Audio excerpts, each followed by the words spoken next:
être en live maintenant. C'est parti. Voilà. Ouais. Démarrage de podcast éclaté, mais ça fera l'affaire. C'est les Comment ça, meilleurs Seb? podcasts qui démarrent comme ça. Ça va, merci. Exactement. Merci Clément de me recevoir. Comment toi tu Ben, vas? avec plaisir. Après, bah, moi, très bien. Très bien. Je pense que ça fait 2 ans, voire 2 ans et demi qu'on avait fait, je pense, notre première discussion sur ma chaîne. Ça date. Et on Ouais. disait juste avant que tu avais dit dans cet épisode que j'allais devoir choisir entre la kiné et mon activité en ligne. Et tu avais raison. J'avoue, j'avais dit que non, mais tu avais raison. J'ai dû Donc t'es plus choisir. kiné, c'est ça? C'est fini. Ça fait un Voilà. an et demi, fini. Félicitations. Et du coup, voilà. Bah. Après, du coup, tu vois, j'ai essayé de me reconvertir à 100%. Donc, j'ai fait conseiller financier, l'AMF, je suis enregistré à l'ORIAS. J'ai essayé de faire vraiment les choses carrées, mais c'est les joies de l'administration française maintenant parce que c'est tout un monde hein, pour Du être coup, conseiller financier. t'as tes certifications ou pas encore? C'est en cours? Non, je les ai. Je Ok. les ai, mais je fais pas de conseil financier. En gros, le conseil financier, tu sais, c'est conseil financier personnalisé, où tu prends la situation de la personne et tu fais du 100% personnalisé pour elle. Donc Ok. ça, c'est ce que je ne fais pas. En fait, je voulais le statut pour moi-même, déjà pour pouvoir dire, pas je suis youtubeur, mais je suis conseiller financier. Pour te Et sentir plus légitime, j'imagine. ouais, pour la légitimité, pour la reconnaissance aussi, je pense. Hmm. Et, et pour mes parents aussi, parce que pour le coup, ils savaient pas vraiment dire ce que je faisais. Donc maintenant, ils disent, il est conseiller Ok. financier. Internet et pas il bidouille sur YouTube et il fait des vidéos. Ok. Donc, euh, donc voilà, mais après, je fais pas de conseil financier à proprement parler parce que c'est très compliqué au niveau papier, au niveau de toutes les paperasses. Peut-être que ça viendra. C'est pour ça aussi que j'ai passé Ok. le certificat. J'ai une question. Est-ce que t'apprends des trucs dans cette Que dalle. formation? Zéro Ouais. pointé. Ok, donc. Zéro pointé. Et tu sais que ça me fait peur. Ça me fait peur parce que j'ai presque plus confiance dans des conseillers financiers qui se sont lancés en autodidacte et qui ont appris par eux-mêmes, qui ont fait un petit peu des erreurs et qui ont appris sur le tas, que des conseillers financiers qui sont simplement formés conseillers financiers. Parce qu'il peut y avoir des conseillers financiers qui ont fait des études, banque finance, qui ont vraiment fait de la finance en études et qui ont poussé les connaissances. Et je pense que voilà, il y a des très très bons conseillers financiers. Mais je me dis, s'il y a des conseillers financiers qui font du conseil uniquement basé sur la formation qu'on a passée pour devenir CIF, ça fait, ça fait flipper, vraiment. Ok, ça c'est intéressant. Mais du coup, après j'imagine c'est parce que derrière tu as aussi le contexte. Ça fait des années que tu crées du contenu, donc en créant du contenu, le contenu tu le crées parce que derrière tu as fait des recherches, donc tu as appris des trucs et tu essaies de les retransmettre par Ouais. vidéo ou par image. Du coup, j'imagine que c'est ça qui donne aussi peut-être l'impression de ne pas avoir appris grand-chose. Mais je ne savais pas du tout et c'était vraiment une question moi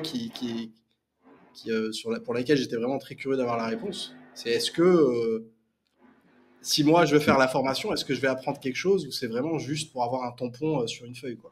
Non, c'est À vraiment un mon stade tampon de sur une feuille. connaissance. Ouais, donc j'imagine que nous, en Et tant que créateurs de même, tu contenu, sais, c'est.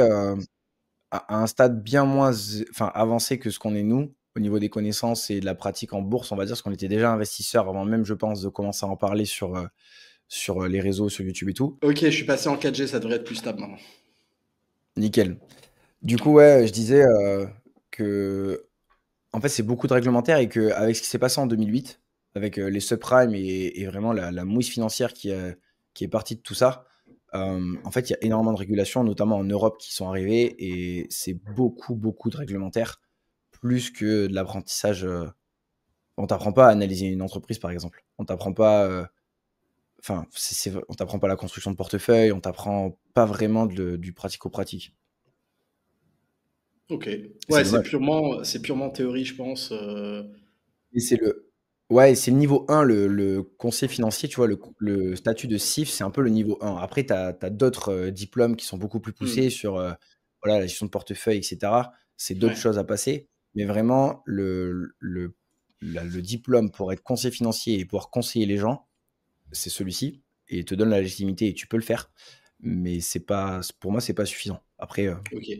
Et est-ce que la formation t'oriente, est-ce qu'elle est biaisée dans le sens où elle t'oriente vers certains supports ou en gros elle t'apprend à conseiller les gens sur des supports en particulier ou style assurance vie, style les fonds, etc., ou elle est vraiment neutre Alors, c'est un peu biaisé, mais pas tant, tu vois. C'est pas forcément ça qui est biaisé, je trouve. C'est plus ensuite quand tu veux pratiquer, tu as 2 choix. Soit tu fais conseiller en investissement financier, non indépendant, donc tu vas être, rétrocommissionné par Hmm. les fonds, par les assureurs et cetera, par les intermédiaires avec qui tu passes. Soit tu, fais, ce que je suis moi, c'est-à-dire conseiller financier indépendant.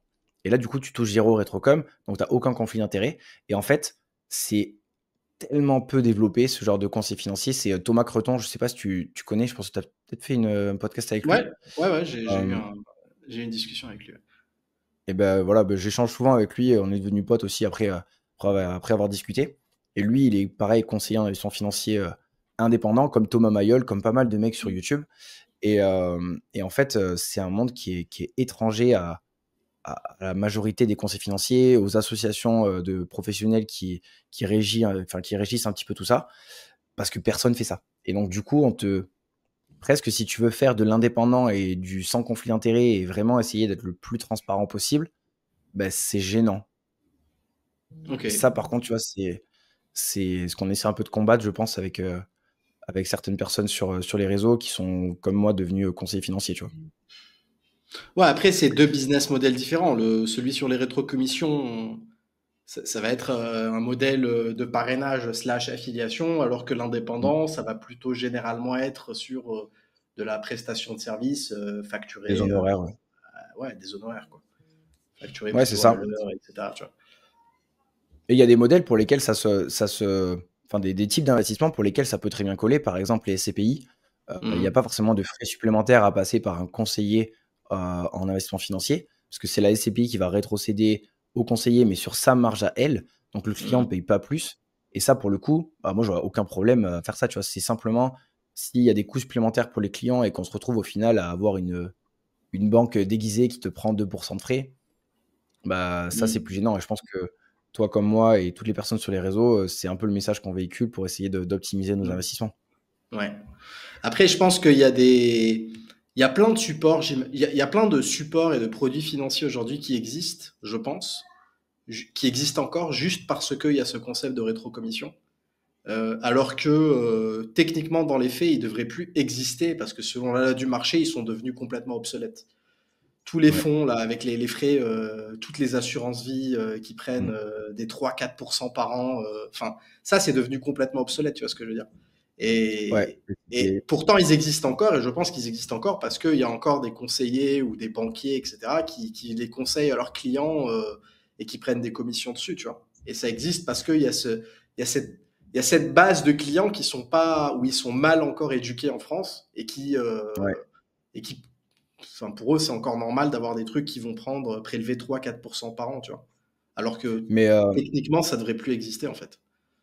tu as entièrement raison et je pense que en fait, on est biaisé nous aussi parce que je pense qu'on est dans un espèce de microcosme où nous, on voit et on Mmh. bouffe un peu de la finance, tous les jours. Il y a les algorithmes qui nous montrent tout le temps, un peu ce qu'on a envie de voir et en fait, tu vois, j'étais à un mariage ce week-end. Franchement, si sur les 100 personnes, il y a 3 4 personnes qui investissent de manière autonome, c'est Mmh. vraiment le bout du monde.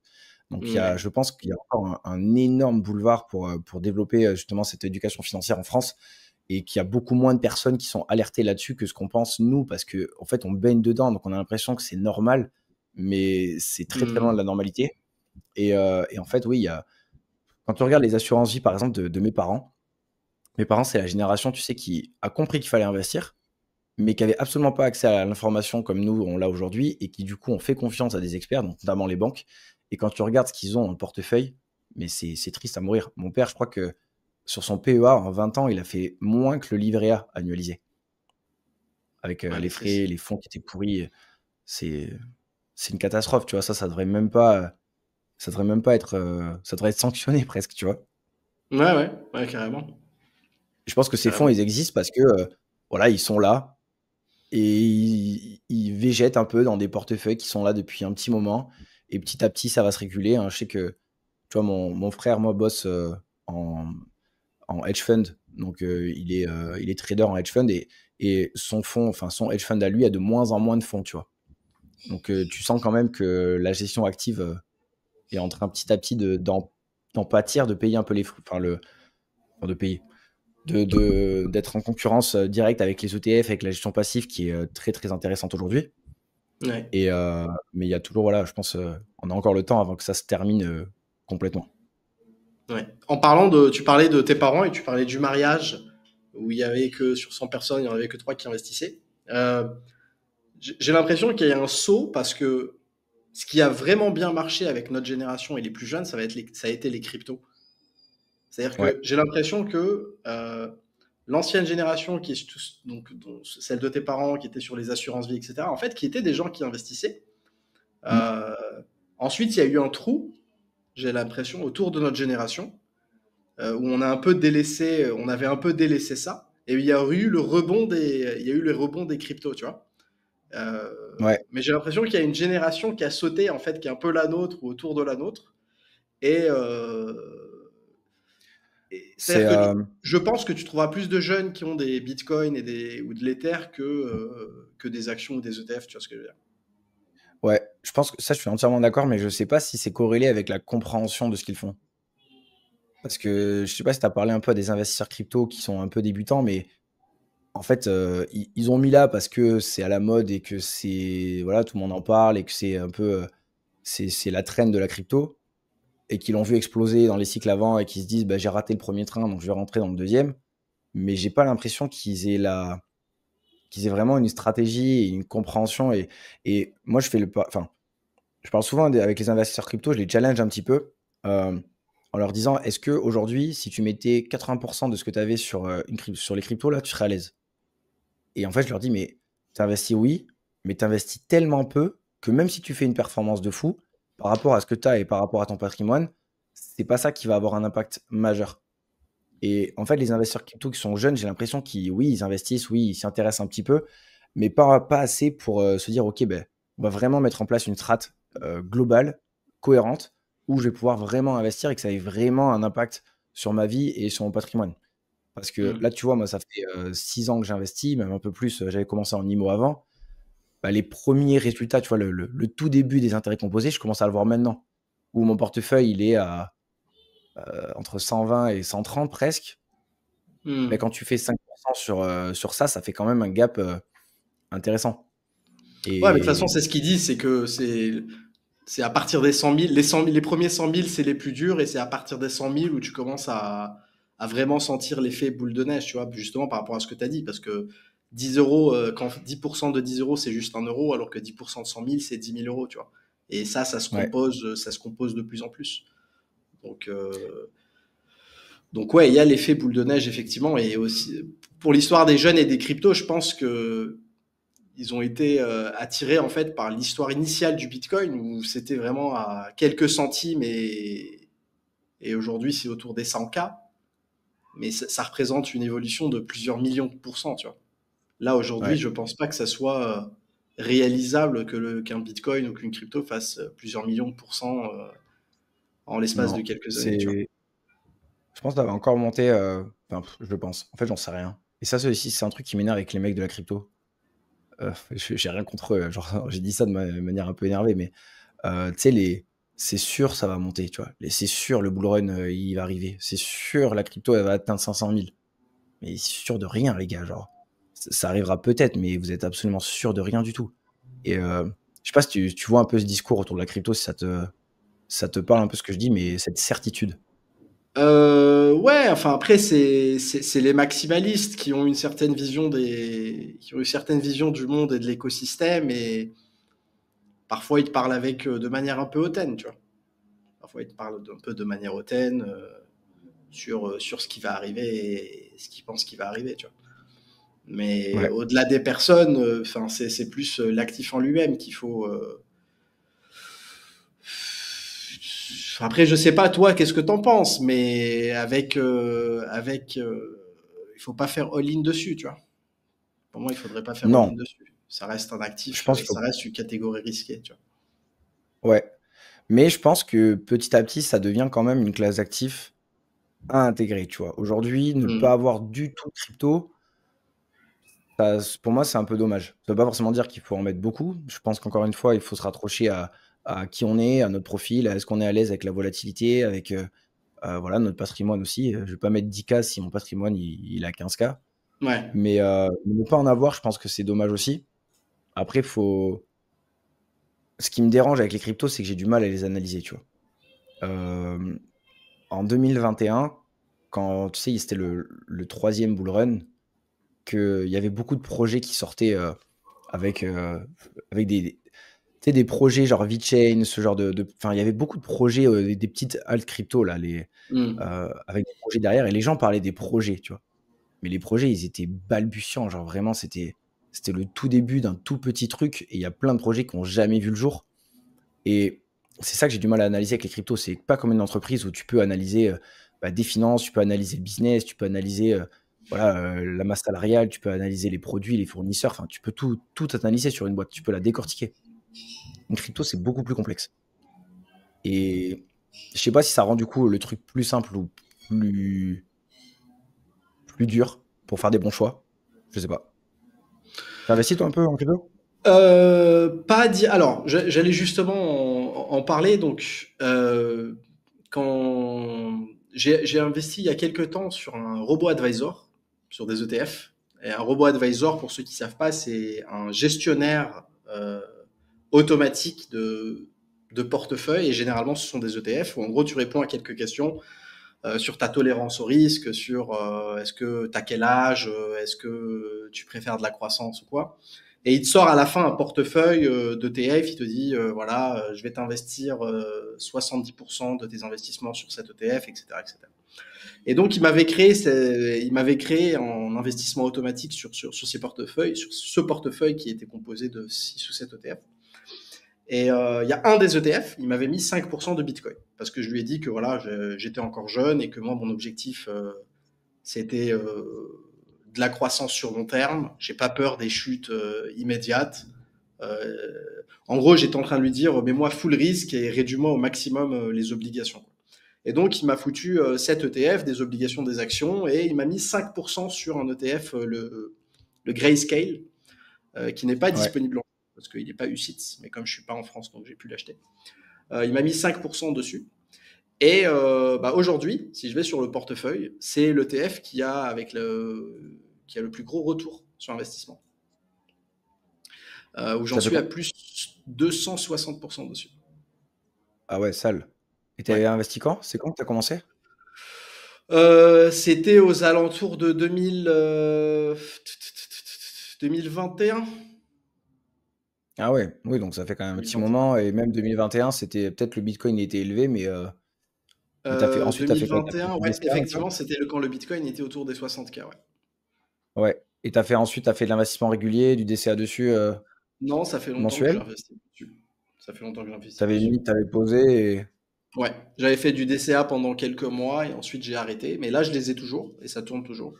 Et voilà, ma plus grande position en plus-value, c'est pas en termes de valeur, parce que au final, j'ai mis que Ouais. 5% du PF dessus. Mais en termes de plus-value, c'est celle qui a le plus gros retour en termes de pourcentage. Donc 260%. Donc effectivement, de ce point de vue-là, tu peux considérer que j'ai investi dans du Bitcoin, mais pas, enfin, c'est pas un investissement direct dans le sens où je détiens du Bitcoin. Ouais. Tu vois. C'est plus dans le cadre d'une stratégie choisie par un robot advisor. Mais oui, il y a eu de la performance.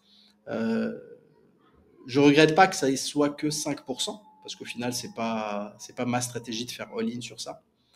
Euh, Ça reste un actif volatile, risqué, et comme tu le disais toi-même, difficile à analyser, dans le sens où Ouais. les analyses, ça c'est où de l'analyse technique, parce que tu peux faire de l'analyse technique, parce qu'au final, il y a un graphique. C'est où de l'analyse entre guillemets fondamentale ou pas de la même manière. Enfin, les pros Bitcoin vont dire que ça va être du fondamental quand tu vas analyser Ouais. le nombre de cryptos qui restent à miner, la demande, le supply, etc. Enfin, tu as des trucs fondamentaux qu'on peut appeler des fondamentaux, mais tu peux pas comparer par rapport aux fondamentaux classiques qu'on connaît sur les actions. Mais voilà, c'est du fondamental assez léger par rapport aux actions. Donc c'est C'est plus de l'idéalisme, en fait, je pense. De quelle vision du monde on a et quelle conviction personnelle on a, tu vois, je pense. Ouais, ouais, après, le, le projet a, enfin, ça c'est mon avis personnel, mais le projet initial a foiré et c'est devenu un Ouais. investissement, c'est devenu un actif de spéculation. Tu vois. Mais le projet initial, c'est une monnaie qui va nous libérer du joug des financiers, alors que tous les financiers se sont précipités dessus et que tous les BlackRock s'y sont mis. Donc le projet initial a complètement foiré, ça a fait l'inverse. Tu vois. Mais l'actif en tant que spéculatif, ce qui a survécu, ça va être le côté investissement slash spéculatif. Tu Ouais, et vois. Quand on la dise les tech cours. derrière, je pense.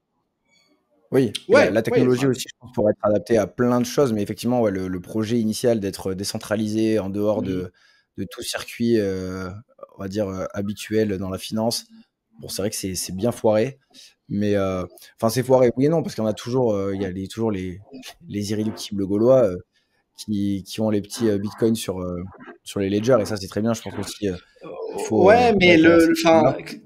oui, mais enfin, la jauge du foirage, c'est quand tu compares avec ce qui s'est passé avec l'IA. Quand tu compares les concepts de blockchain et ce qu'on nous a vendu sur la blockchain, comment ça allait révolutionner le monde et que toutes les boîtes allaient commencer à faire de la blockchain et que tout allait être blockchainisé, euh, ton rouleau toilette, tu vas le commander sur la blockchain. Enfin, tout a été pré-révolutionné. Mm. Rien ne s'est passé. Et l'IA, et par contre, et on a vu en fait, pourquoi je dis qu'il faut le comparer avec l'IA, parce que on a vu ce que c'est vraiment une révolution quand l'IA est arrivée. Enfin, quand ChatGPT est De ouf. arrivé, 2 mois après, il y avait autant de mecs inscrits sur ChatGPT qu'il a fallu 15 ans pour le Bitcoin, pour que des gens achètent du Bitcoin. Tu vois ce que je veux dire? Ouais, Donc, l'IA a vraiment un projet qui n'a pas foiré. Quand tu le compares à ce qu'on nous vendait en fait sur la blockchain et le Bitcoin, où là, l'IA, oui, toutes les boîtes se sont mis à l'IA. Toutes les boîtes ont commencé à vendre des trucs IA. c'est Tous les mecs c'est vrai que lambda c'est ont dingue, commencé à faire de l'IA, tu vois. ouais, la Et vitesse à même, laquelle ça s'est développé, c'est incroyable. il y a certains influenceurs qui étaient, et créateurs de contenu qui étaient centrés sur la crypto et les NFT, les slash tokens, bah, qui se sont reconvertis dans l'IA. Ouais, Et où est passée la révolution NFT? Maintenant, ils parlent celle-là, d'IA. les NFT, je Ouais, pense donc, qu'il y en a certains, je sais pas si tu te rappelles, les mecs qui achetaient les CryptoPunks là, à plusieurs millions. Je pense qu'il y en a certains qui doivent se bouffer un peu les doigts. ouais, Bon, quasiment après, je pense tous. qu'ils en avaient, ouais, ils en avaient d'autres, je pense qu'il y avait d'autres billes ailleurs. Mais ouais, l'IA, c'est incroyable ce qui est en train d'arriver. Je pense au niveau de la tech, mais aussi au niveau de l'investissement, c'est très dur aujourd'hui de. J'en avais parlé aussi avec une autre personne. Très dur de savoir qui c'est qui va gagner la guerre de l'IA. Tu vois, ils y sont tous là. Euh, Mhm.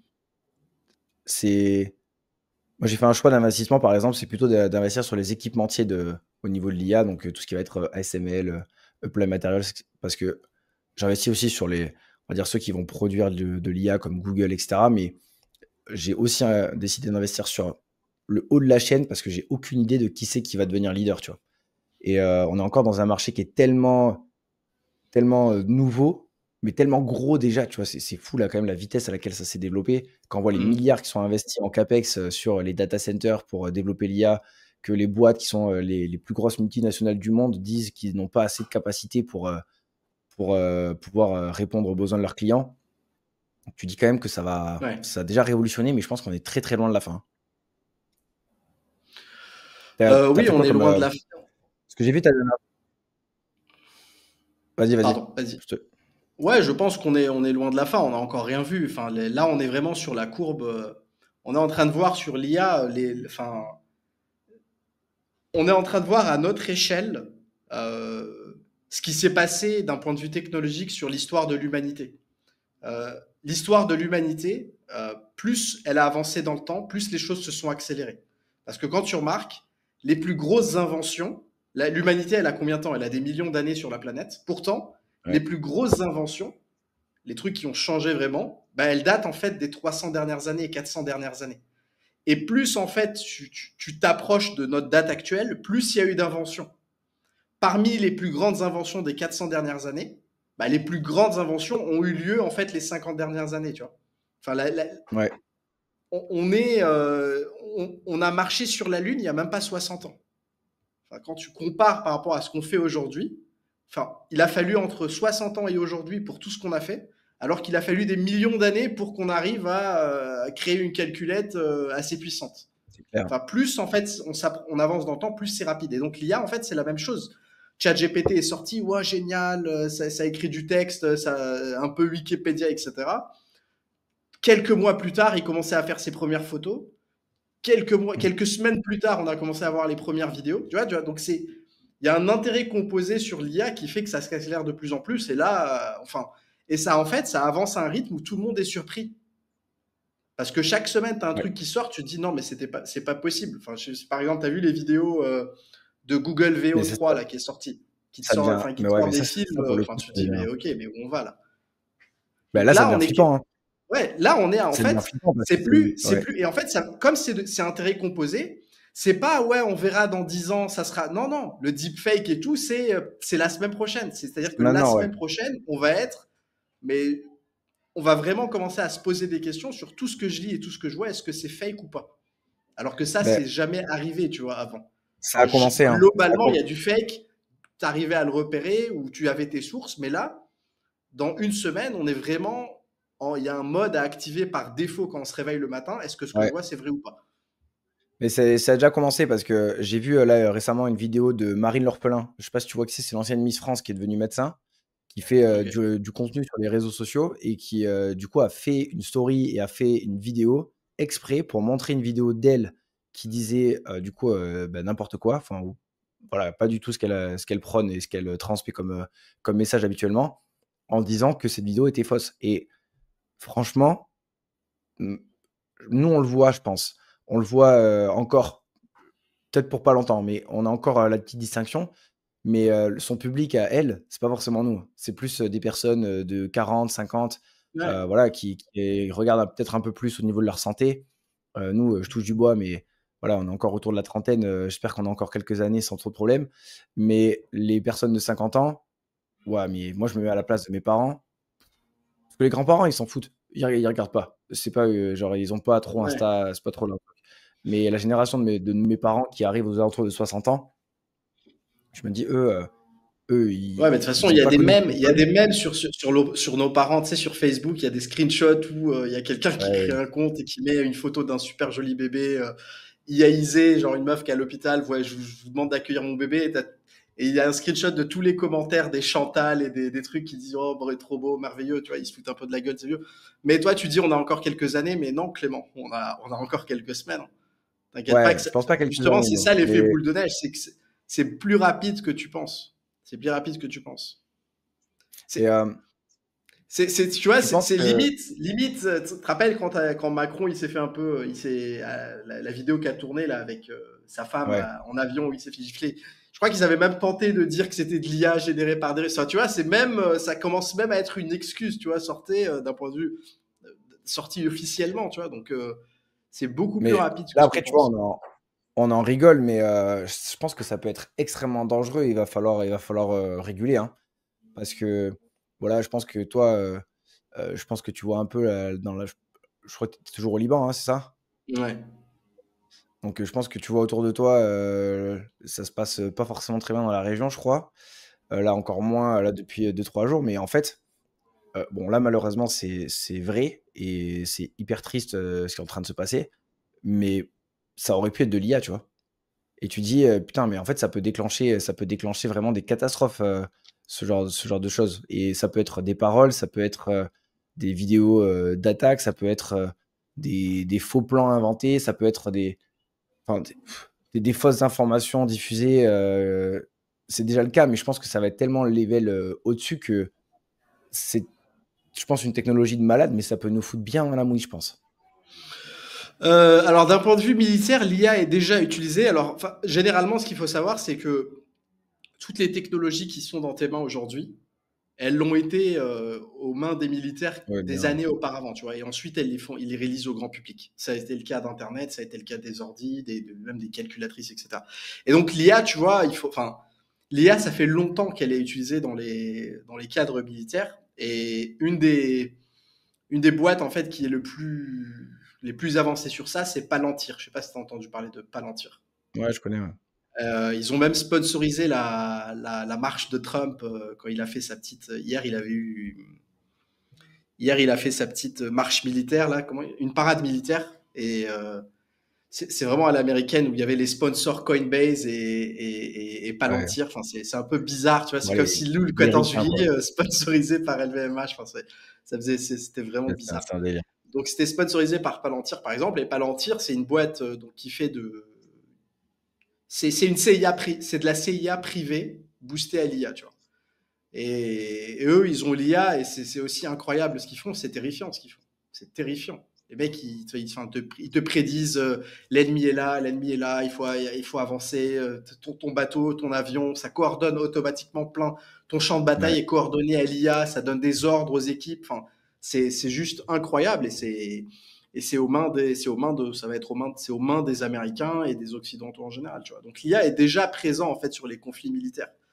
Après, pour les fakes et tout, je pense que il y aura une décision commune de d'avoir un mode de vérification avant de Oui. croire tout ce qu'on voit, tu vois. C'est-à-dire que là, on est encore en fait dans un mode où on croit ce qu'on voit. C'est un peu comme Wikipédia, tu vois. Je sais pas exactement quand est-ce que tu as commencé à être conscient de Wikipédia, mais nous, quand on était au lycée, quand on commençait à être au lycée, etc., il y a eu cette mode de attention à Wikipédia, n'importe qui peut rentrer sur Peut Wikipédia écrire. et écrire ce qu'il veut, etc. Donc, il y a eu une tendance où on a commencé à être super vigilant par rapport à Wikipédia. Et, et pourtant, on n'a pas arrêté d'utiliser Wikipédia, pourtant Wikipédia n'est pas devenu un danger, etc. C'est juste que tout Ouais. le monde s'est habitué, ok, les informations de Wikipédia ne sont pas forcément vraies, on a d'autres moyens de vérifier, etc. Donc maintenant, plus personne va te mettre en garde, ah non, Wikipédia, attention, si ça vient de Wikipédia, ça veut dire que c'est faux, tu vois. Parce on s'est tous collectivement vaccinés en fait, et on a trouvé un moyen de continuer. Et je pense que ça va être la même chose au niveau populaire, tu vois, au niveau de toi et moi. Je ne parle pas au niveau étatique. On va trouver Ouais. un moyen de se vacciner et ok comprendre que ce qu'on voit c'est plus forcément vrai. Ouais, et même, je pense qu'aujourd'hui enfin, tu vois, par exemple, sur les réseaux, parce que c'est l'interface, on va dire, majoritaire entre nous et ce genre de contenu-là, mais je pense qu'ils sont assez puissants pour foutre un algo qui détecte, simplement, ce qui est vrai et ce qui est pas vrai, hein. Je pense que ça pourra se réguler aussi un peu comme ça. Mais, ouais, l'IA, gros point aussi d'enjeu sur l'investissement. Je sais pas, si tu as décidé d'investir potentiellement dessus à travers quelques boîtes, à travers, des ETF spécifiques ou puis même des ETF, on va dire, classiques parce qu'aujourd'hui, ça prend tellement de place que tu vas sur un ETF S&P 500, tu as de l'IA partout à l'intérieur. J'ai vu, sur ta dernière vidéo là pour, la chaîne, Invest, la chaîne que vous avez lancée pour le logiciel, pour l'outil, que, tu avais parlé pas mal des ETF et Ouais. je sais qu'avant tu étais vachement sur toi les actions, que tu étais pas du tout anti-ETF, mais que tu étais toi personnellement plus sur les actions. Tu en es où, dans on va dire ton parcours d'investisseur, c'est quoi ta stratégie aujourd'hui? Alors, il faut segmenter ma chaîne perso et mes contenus perso et la chaîne Invest. C'est deux stratégies de communication différentes. C'est-à-dire que ma chaîne perso, c'est vraiment perso et Yes. c'est ce que j'applique moi-même. Alors que les vidéos qui vont être sur la chaîne Invest, c'est dans une stratégie de communication autour d'Invest. Alors, ce que je dis, ce qu'on va dire, parce qu'il n'y a pas que moi qui va intervenir sur cette chaîne, n'est pas des choses sur lesquelles on n'est pas d'accord ou c'est faux, parce que moi, je pense vraiment que le meilleur moyen de débuter, quelqu'un qui commence à investir, le meilleur moyen pour lui de débuter, ça va être d'acheter le plus diversifié possible, le plus simple possible. Et ensuite, une fois qu'il a pris l'habitude, ok, j'ai de l'argent qui part, ça fait quoi, etc., qui commence petit à petit à grandir et à tester d'autres choses, tu vois. Donc, Ouais. je ne suis pas devenu anti-action et pro ETF. C'est vraiment plus pour revenir un peu aux bases, communiquer autour d'Invest aussi. Donc moi, ma stratégie perso, elle reste un peu la même, où je suis un touche à tout, où je vais avoir avoir un portefeuille autour des actions à dividendes, je vais avoir un portefeuille d'ETF, je vais avoir de l'immobilier physique, je vais avoir de l'immobilier fractionné. Donc non, je suis plutôt touche à tout. Moi, je suis pas anti quoi que ce soit. Même les cryptos, où moi de base, je suis un sceptique et je le suis encore. J'ai pas de crypto physique, dans le sens où j'ai pas investi, mais j'y suis exposé avec cet ETF du Robo-Advisor, tu vois. Ouais. Donc, je sais pas, je suis un touche-à-tout, j'aime bien en fait avoir de tout pour me donner une idée sur tout, tu vois. On parlait des pros Bitcoin maximalistes. Alors, j'ai pas de chiffres, mais je suis quasiment sûr que tous les pros archi Bitcoin maximalistes n'ont pas d'action ou n'ont pas d'ETF, tu vois. N'ont limite jamais acheté Ouais. d'ETF ou n'ont jamais limite acheté d'action. Moi, j'aime pas être comme ça. Moi, j'aime tout tester, tout avoir, même des business physiques. On a un magasin de vêtements ici au Liban, donc je suis plutôt touche à tout. Même si c'est pas le plus optimisé pour du rendement, mais au moins je mourrai en disant que j'ai tout testé, tu vois. Et pour répondre à ta Yes. question sur l'IA, alors non, j'ai jamais investi, j'ai jamais parié directement avec de l'IA parce qu'au final, euh, c'est pas forcément ma stratégie d'être purement spéculateur pour viser de la croissance énorme. Mais à travers les actions que j'ai, il y a toujours de l'exposition à l'IA, tu vois. Donc, comme tu l'as dit, derrière, j'ai des actions Nestlé, dans 5 ans, c'est toutes les usines Oui. de Nestlé sont boostées à l'IA, tu vois. Enfin, tu vois, il y a tout. J'ai Aujourd'hui, c'est quelques. compliqué, Ouais. très compliqué de faire ça, hein. Enfin, de toute Ouais. façon, à partir du moment où tu as investi en bourse, tu as forcément de l'IA quelque part, Hmm. que ce soit dans J'ai les process des entreprises ou quoi. Ouais. J'ai quelques. Alors, j'ai Broadcom, qui est une. Attends, je crois que le focus est parti. Ouais. J'ai Broadcom, qui est en pure play. Enfin, c'est pas pure play IA, mais voilà, qui est quand même très impliqué dans l'IA, qui a d'ailleurs une super performance, Broadcom. Ouais. Et je crois que j'ai Google sur mon portefeuille à croissance, j'ai du Meta. Donc, ouais, c'est les classiques. C'est les classiques, tu vois. J'ai pas des trucs super spécialisés, tu vois. Et du coup, petite question plus, on va dire, plus personnelle et plus philosophique, mais est-ce que tu estimes aujourd'hui, tu vois, tu as parlé du fait que c'était pas forcément super optimisé, de fait de toucher à tout et d'avoir une large diversification. Euh, Est-ce que tu cherches plutôt, toi, la performance, essayer d'avoir la meilleure performance possible, ou tu cherches à kiffer le chemin? Parce que, euh, tu vois, on est beaucoup quand on parle des actions, à essayer de dire que le but, c'est de surperformer. Ça, on va dire, c'est la finalité quantitative. Mais moi, je trouve que les actions et investir sur les actions, ça t'apporte une stimulation intellectuelle que tu peux pas avoir avec les ETF. Et je trouve que c'est tout aussi important et presque plus important que les 2 petits pourcents que tu vas pouvoir obtenir au niveau financier, d'avoir la compréhension que ça peut t'apporter, de comprendre certaines boîtes, de comprendre comment ça fonctionne. Enfin, moi, je trouve ça kiffant, tu vois. Tout le monde n'aime pas, évidemment, et tout le monde est différent. Mais, euh, mais ouais, toi, t'estimes, par exemple, que le fait de toucher à tout te permet d'avoir une stimulation intellectuelle plus Je intéressante pense que et tu mets tant. le doigt sur un truc super. Je pense que tu mets le doigt sur un truc super intéressant. Et euh, je pense ne jamais l'avoir formulé comme ça dans ma tête. Et tu m'as aidé à le formuler. Et effectivement, je pense que dans le fond, ce qui m'intéresse peut-être, probablement, ça va être justement, en fait, le fait d'apprendre sur tous ces trucs, tu vois. Et effectivement, ça fait une simulation mentale et un très bel exercice quand tu cherches derrière les chiffres à comprendre pourquoi ces chiffres y viennent, comment ça se calcule. Et effectivement, ça te permet en fait derrière, euh, tu vois, comme tu dis, le fait d'acheter des ETF par exemple, c'est bien pour, ok, moi je veux pas ni surbattre le marché, ni sous-performer le marché, moi je veux acheter le marché. Et c'est très bien parce qu'il y a plein de gens en fait la plupart des gens en fait, ils ont trop de problèmes dans la vie et ils veulent pas forcément encore ajouter, aller commencer à comprendre, etc. Moi, je veux juste voilà investir pour préparer ma retraite et c'est très bien. Et il y a certaines personnes qui vont effectivement être à la recherche de cette information, de l'information, qui sont avides d'information, de comprendre comment les choses tournent. Et effectivement, les actions répondent à ça. J'aime bien comment tu l'as formulé. Les actions répondent à ça. Le fait que tu recherches fondamentalement pourquoi une action fonctionne, pourquoi une entreprise fonctionne, comment elle fait ses chiffres, qu'est-ce qu'il y a derrière, qu'est-ce que ça implique, pourquoi ça marche pas. Il y a un exercice mental qui fait que c'est intéressant. Euh, et je pense que ça marche avec des profils qui sont pas forcément passionnés par quelque chose en particulier, mais qui sont passionnés par tout. Mm. Euh, Moi, par exemple, je suis pas quelqu'un qui a une passion et c'est ma passion. Je suis quelqu'un où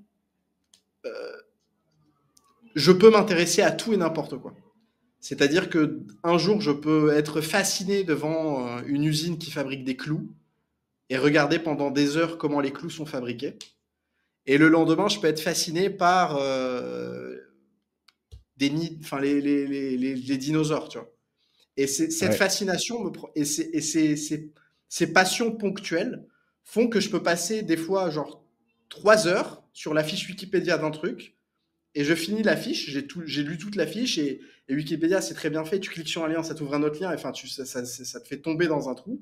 Et j'ai fini ma soirée sur Wikipédia à comprendre un truc et le lendemain ça y est, c'est pas devenu ma passion à vie, mais ça y est, ouais. j'ai assouvi mon besoin de comprendre une thématique en particulier et le lendemain c'est passé.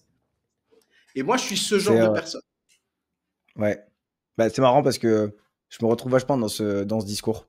Mais alors, alors, ouais, moi je suis un peu comme ça, mais peut-être parfois un peu plus obsessionnel. Genre, j'ai des lubies, moi. Genre, en gros, je peux tomber amoureux d'un sujet, le défoncer pendant 3 semaines et Ouais. vraiment le défoncer et à dire que putain, j'ai envie de faire ça, de m'intéresser à ce sujet pendant tout le reste de ma vie, tellement c'est énorme.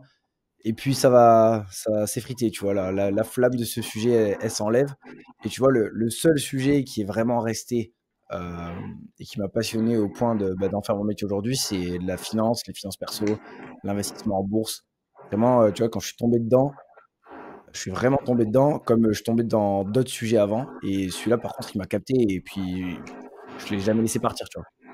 Ouais. Mais, mais ça, c'est trop bien, tu vois? La curiosité et je pense que pour être un bon investisseur, il faut l'être parce que quand tu vois les grands investisseurs, les Warren Buffett, les Peter Lynch, on va dire les gros poissons du milieu, c'est tous des mecs qui, avant même d'être investisseurs, ce sont des mecs qui sont très, très intelligents. C'est curieux de tout, qui s'intéressent à tout.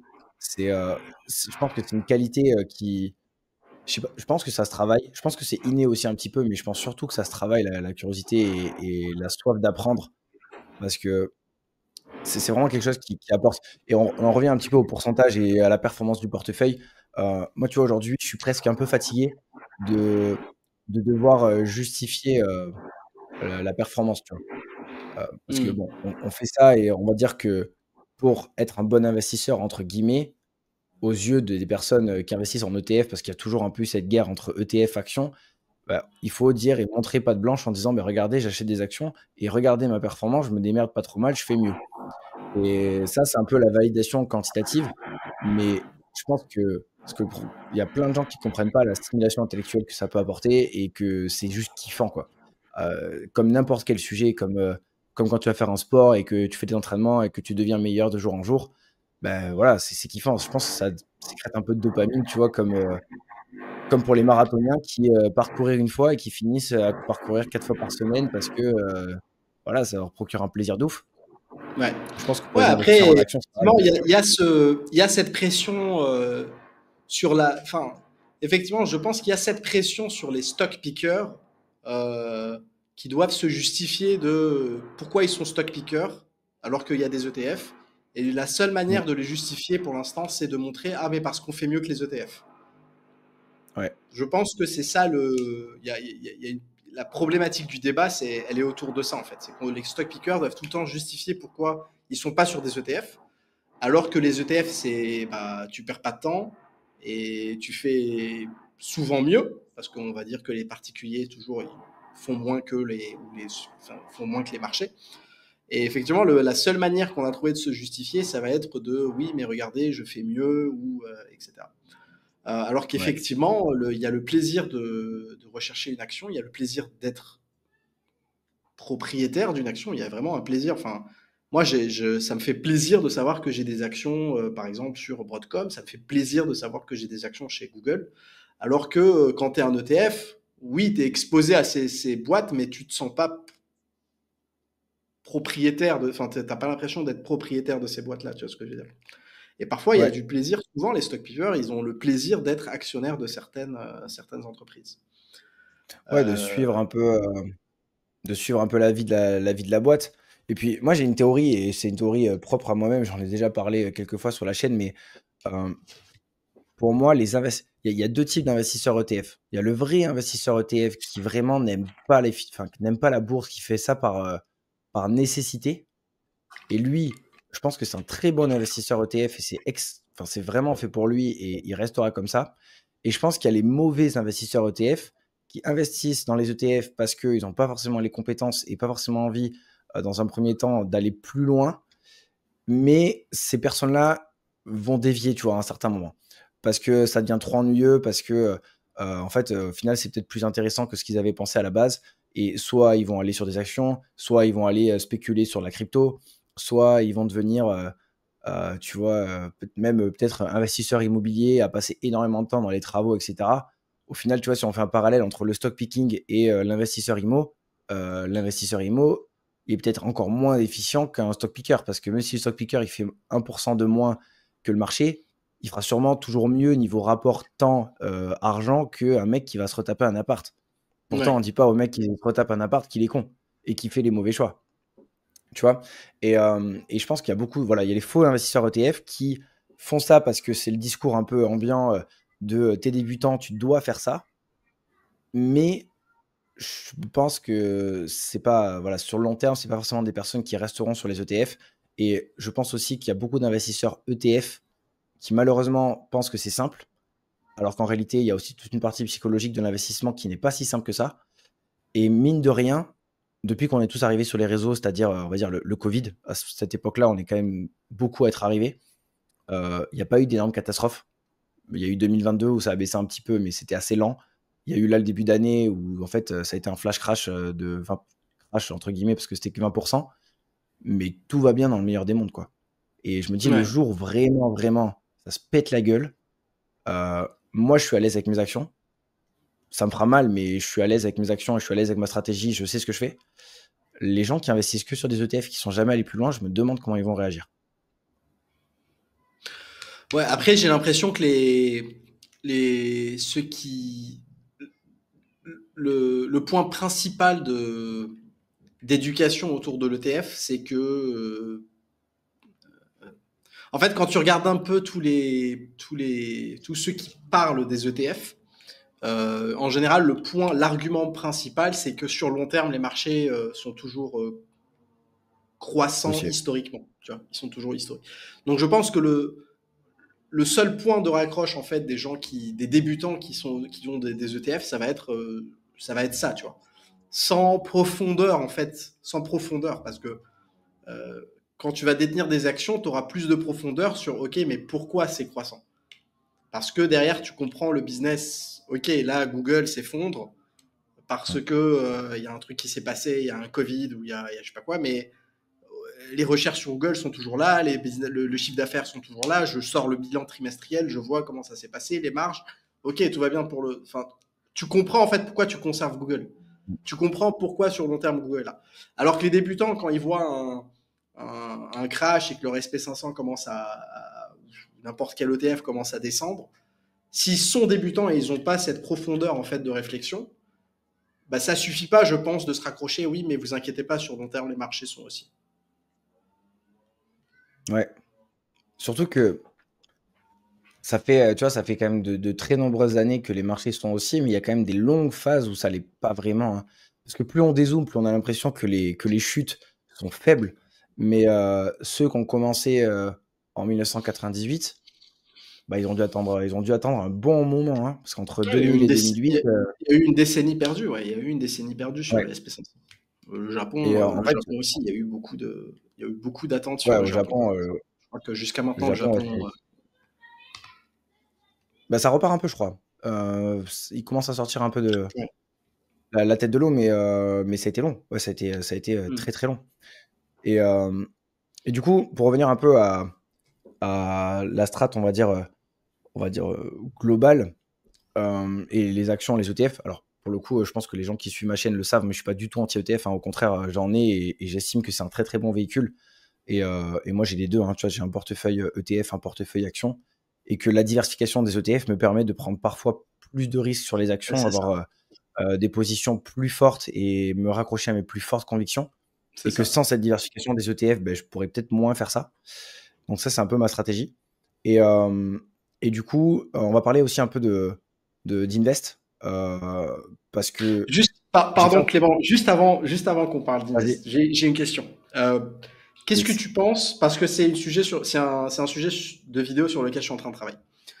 Euh, Qu'est-ce que tu penses des actions qui tiennent l'infrastructure en fait financière? Du type banque, BlackRock, ce genre de boîte-là. Pas BlackRock, pas les banques, BlackRock et plus. Parce que euh, pendant que nous, en fait, on débat sur actions versus ETF, nous et tous les autres qui ont des actions ou des ETF, il y a des acteurs, en fait, qui sont au-dessus, ce sont des Mm. entreprises, mais qui gagnent, peu importe qui gagne le débat, en fait, de base. Ouais. Tu vois ce que je veux dire? Du genre, Et ouais. Oui, du genre S&P Global, ce genre de boîte-là, par exemple. S&P, MSCI, BlackRock, Moody's, Ouais. même les courtiers, Interactive Brokers, et en Ouais. bourse. Quand tu vois, en fait, Ouais. c'est une vidéo justement que je suis en train de préparer, quand tu backtestes les performances de ces boîtes, peu importe toutes seules ou en groupe ou des combinaisons, ça démonte, ça démonte les marchés. Et en fait, Ouais. c'est mécanique parce que ces boîtes, Ils peuvent pas perdre. en fait, elles ont pas besoin de battre les indices, c'est elles qui les créent, c'est elles qui les vendent. Ouais. Tu vois ce que je veux dire? S&P, Interactive Broker, ils S&P s'en Global, foutent que tu achètes des actions ou des ETF. Ils s'en foutent en bien fait que sûr. même que ça descend ou ça baisse. Au contraire, plus ça baisse, plus ils font des commissions parce qu'il y a des gens qui tradent. Donc en fait, il y a certaines boîtes qui tiennent en fait les infrastructures et qui se font des marges de malade et du fric de ouf.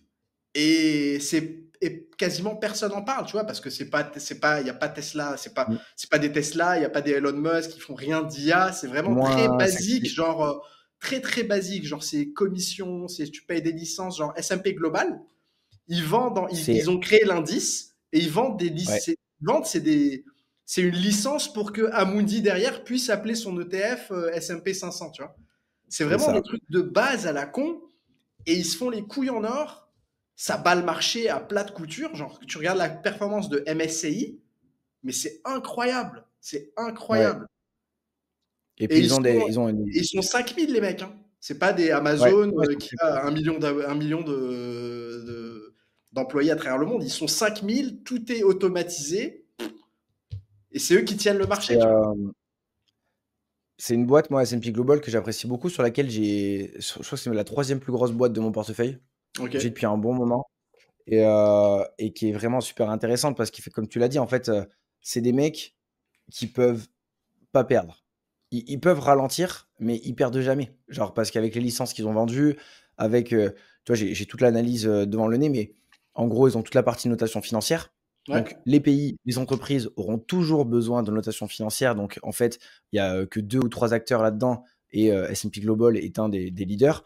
Donc, déjà, ça, ils feront toujours de l'argent. Ils ont ensuite du logiciel pour tout ce qui va être accès au marché. Donc, Aux données, ouais. un peu comme le site Bloomberg, par exemple. Donc là, Ouais. pareil, en fait, tous les acteurs du système financier, ils passent par des logiciels comme ça. Donc, c'est du SaaS, hein. C'est, en gros, ils vendent des licences. Ils ont les indices. Ils ont les indices aussi sur les commodities, donc sur toute la partie pétrole, etc. Ils ont aussi sur toute la partie mobilité. Donc, ils ont plein de data sur les voitures. Enfin, c'est une entreprise de data. Et aujourd'hui, la data, c'est extrêmement, extrêmement puissant. Mais tu vois, moi, j'adore ces boîtes-là. S&P Global, BlackRock aussi, c'est un petit peu différent, mais BlackRock qui surfe sur l'investissement passif, en fait, le pire truc qui peut leur arriver, c'est aujourd'hui qu'il y ait des gens qui se retirent du marché parce qu'il y a une panique générale. Et là, à ce moment-là, ils feront moins d'argent. Mais sinon, bah, vu le vase communicant qu'il y a entre les fonds actifs et les fonds passifs, ils ont une croissance folle devant eux, quoi. Ouais. Et après, tu as des boîtes comme Visa, Mastercard, par exemple, aussi, que j'adore, mais vraiment, je me dis c'est incroyable, parce qu'ils prennent des frais sur chaque transaction et ils sont protégés de l'inflation.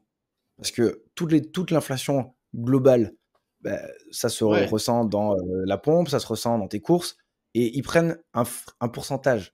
Donc si exact. l'inflation monte de 2%, ils Exact. prennent. Donc en fait, eux, c'est vraiment cheat code, genre, dans tous les cas, Ouais. ils gagnent. Et tu dis, Ouais, mais ça, c'est des boîtes. il y a des boîtes comme ça qui ont vraiment hacké le système et qui dans tous les cas, gagnent. Ouais. Et en fait, plus tu Et- t'approches de l'infrastructure, plus tu es en fait, tu vois, pour moi, ces boîtes-là qu'on vient de mentionner, elles sont pas au top des indices. Quand tu regardes les tops des indices aujourd'hui, ça va être tout ce qui est GAFAM, Nvidia, Apple, ouais, etc.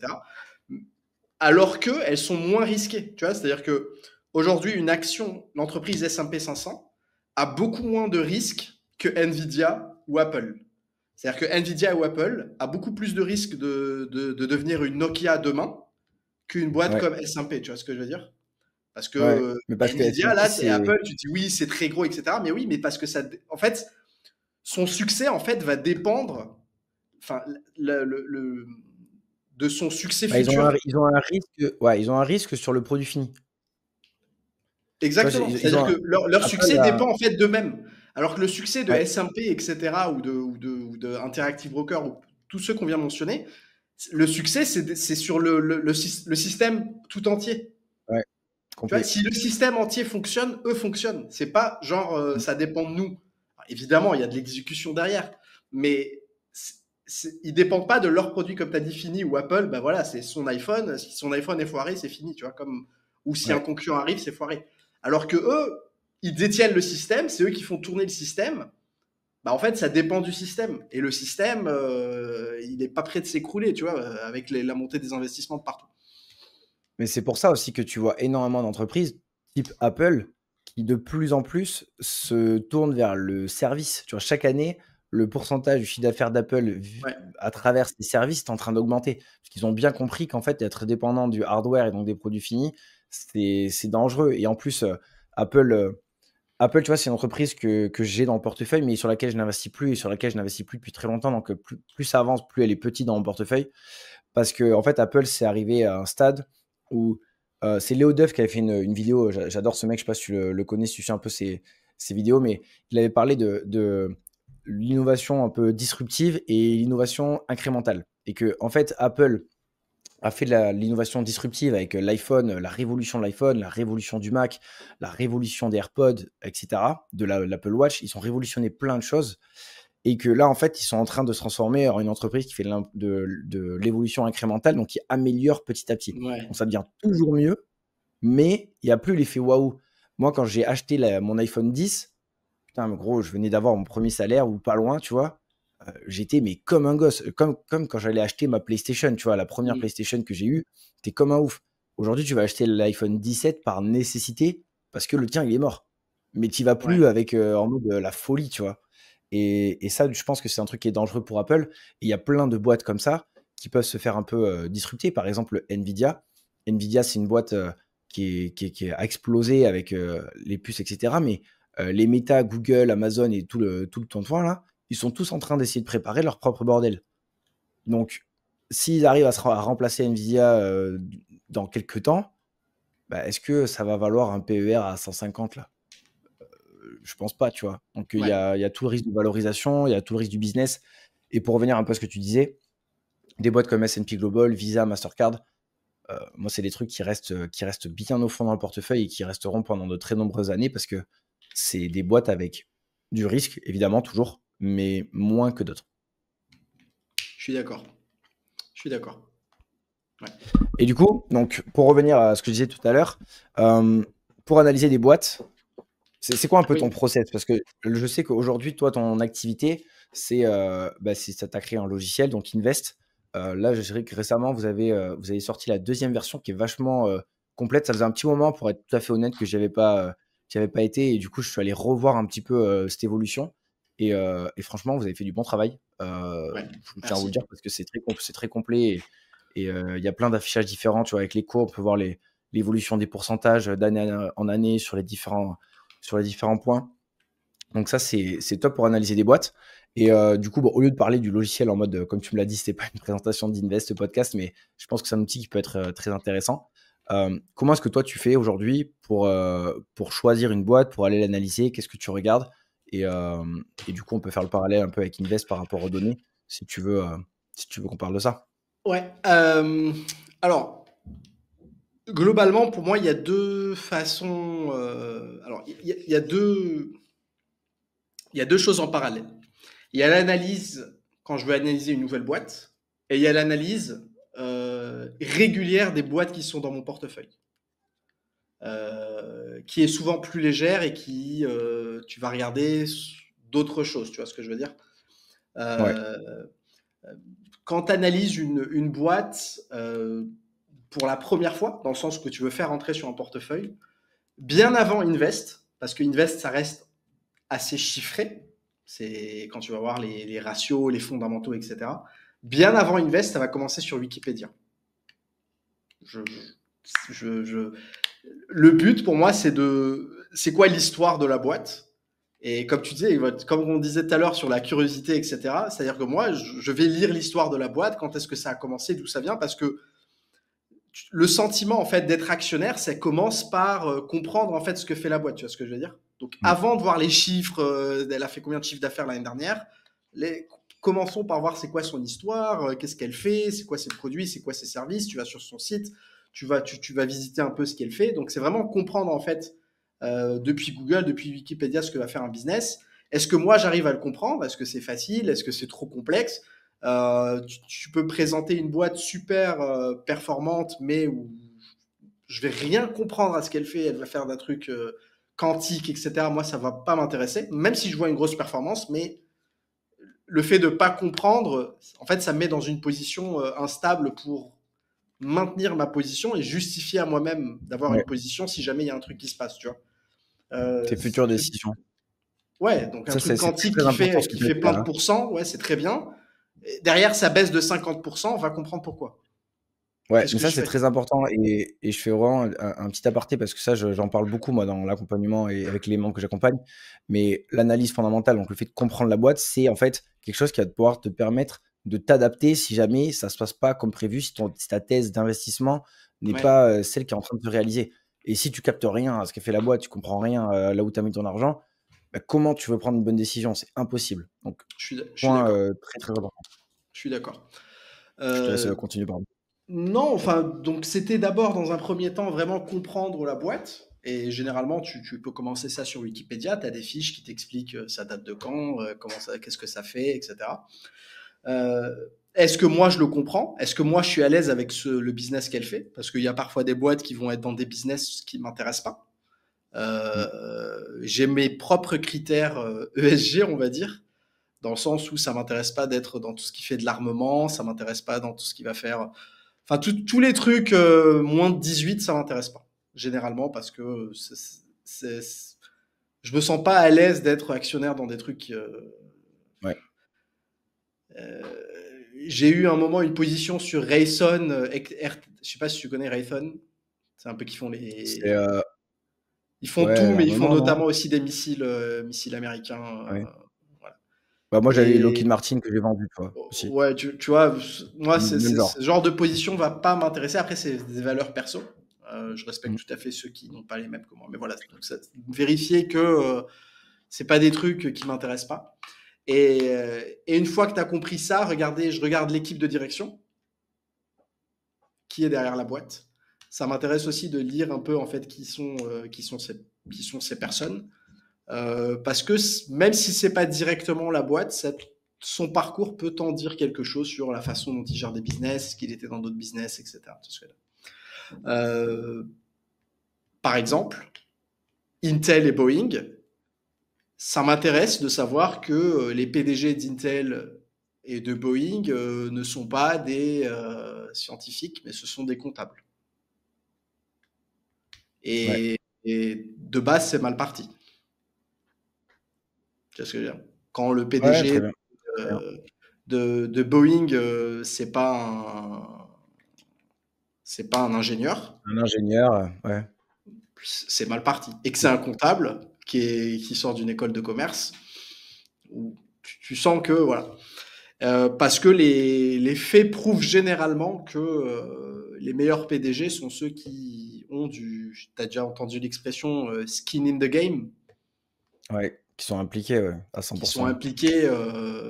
Skin in the game, c'est pas forcément impliqué, parce qu'un PDG peut être impliqué, mais qui a en fait de l'expérience dans ce qu'il fait, tu vois.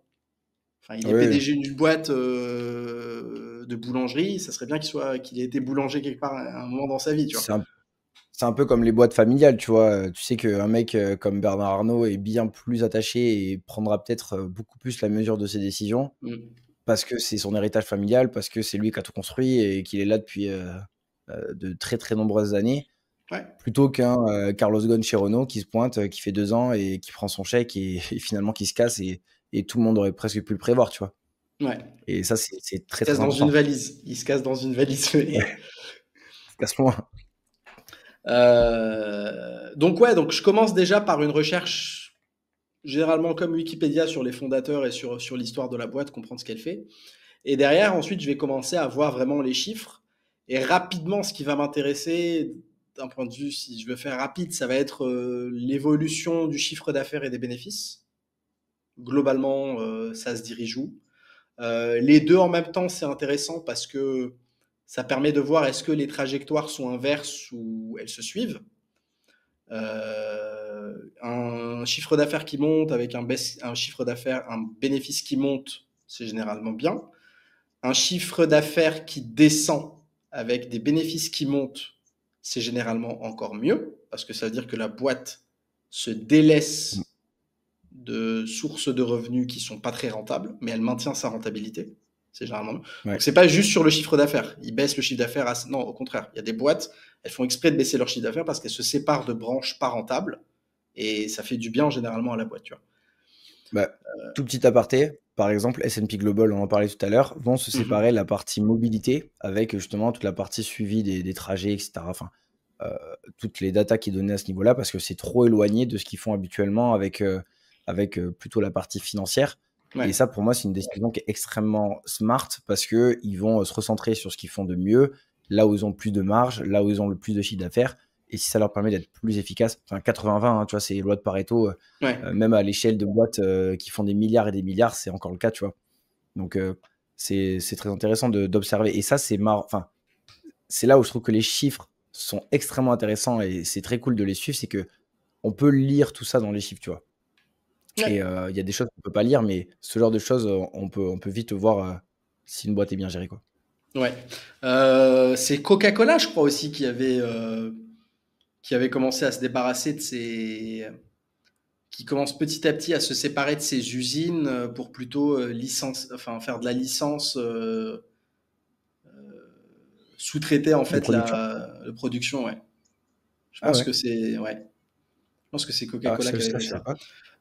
pas. Généralement, je pense que c'est le futur de tous les modèles qui ont commencé avec une offre et qui. C'est un peu comme McDonald's, tu vois. Aujourd'hui, McDonald's, c'est une Ouais, boîte immobilier, tu vois. de ouf. Ils vendent plus des burgers, les mecs.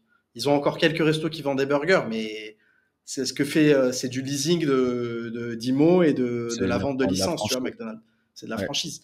Et à terme, je pense qu'ils vont être 100% ou 90, entre 90 et 100% franchise parce que c'est beaucoup plus rentable, tu vois. Ils ont plus besoin, en fait, d'avoir des restos en propre. Ils en garderont quelques-uns, peut-être, pour des tests et pour tester les recettes ou pour, Et puis, ils se dérisquent aussi, symboliquement. hein. Ils se Ouais, dérisquent parce que des si risques. c'est mal géré, si c'est de la merde, bah, c'est le mec qui a porteur de projet Ouais, qui se brûle les ailes, hein. Eux, ils prenaient ouais, juste un petit pourcentage. Il y aura un autre mec qui viendra. ouais. Et qu'est-ce que fait McDonald's quand elle vend ou qu'elle se débarrasse de points physiques ou gérés en propre? Bah, c'est que son chiffre d'affaires, mécaniquement, il va baisser. Mais il Mais, va baisser, mais ses marges vont augmenter parce que elle sera plus focus sur son autre business où les marges seront plus élevées, tu vois. Elle sera en ouais. meilleure santé financière, au final.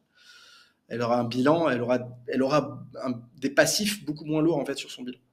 Et donc l'évolution du chiffre d'affaires, des bénéfices, ça, c'est les chiffres rapides. J'aime bien voir aussi, si c'est une boîte qui va verser du dividende, j'aime bien voir aussi un peu son dividende, l'historique de son dividende, tous les données rattachées en fait à son dividende qui va être le ratio de distribution, euh, Ça fait combien de temps? Est-ce qu'elle a interrompu son dividende ces dernières années? Ça fait combien de temps qu'elle le verse?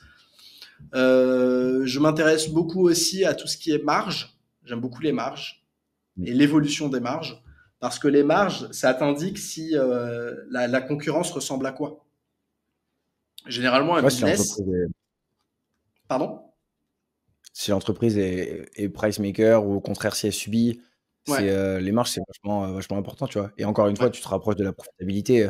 Si tu as une boîte qui, sur 10 ans, passe de 35% de marge nette à 42, bah, en fait, tu vois, pendant 10 ans, elle a vachement amélioré sa profitabilité et elle devient de plus en plus efficace. ouais. Donc en fait, Les marges moi, indiquent beaucoup de choses, ouais. Les marges indiquent beaucoup de ce choses. que j'essaie de faire toujours quand j'analyse une boîte, je me dis: «Putain, à notre échelle à nous», tu vois? Moi, ma boîte, CB Finance, là où je fais mon chiffre d'affaires, je me dis: «En fait, on peut faire exactement la même chose avec nos boîtes et ils ont juste le même jeu que nous, mais avec, des milliards et des milliards et quel est mon objectif à moi, tu vois, sur ma société? Bah, c'est développer mon activité, c'est d'être le plus rentable possible, c'est, que, mes freelances et les gens qui bossent avec moi soient contents parce que, ça veut dire qu'ils vont rester plus, ça veut dire que je vais avoir moins de charge mentale à faire du turnover». Enfin, c'est les mêmes «enjeux» entre guillemets et je trouve que c'est voilà, on en revient un peu à c'est passionnant d'analyser tout ça, quoi. Mais ouais, du coup, les marges, la profitabilité, c'est très, très important. Et j'avais regardé une étude de Guru Focus, peut-être que tu l'as vu passer. Ils ont fait tu sais, une note Guru Focus entre 1 et 10, Hmm. la croissance, la profitabilité, etc. Et ils ont fait une étude de corrélation entre la performance des titres et chaque pôle. Donc, par exemple, la performance et la note de croissance. La performance et la note de dette financière, par exemple, de santé financière. Et il y a deux trucs qui ressortent, comme quoi il y a vraiment une corrélation parfaite entre la note et la performance, c'est la croissance et la rentabilité. Après, tout ce qui va être santé financière et tout, il n'y a pas une corrélation parfaite. Sur la croissance, c'est impressionnant. Il faudra que tu ailles voir l'étude, c'est dans Guru Focus, c'est dans le graphique avec l'espèce de Ok. camembert là. Tu as un petit point d'interrogation. Ouais. Et vraiment, tu as la ligne de 10, elle est en haut, 9, 8, 7. Tu as une corrélation, mais parfaite. Et tu dis, c'est incroyable quand même. Donc, croissance, profitabilité, vraiment les deux gros moteurs de performance boursière, quoi. Ouais. Ouais, la rentabilité est quelque chose qui est un indicateur de beaucoup de choses, tu vois. Pas juste en fait de la rentabilité en tant que telle, pas juste que, euh, enfin, ça dit beaucoup de choses, autre chose que, ok, elle a fait tant de bénéfices.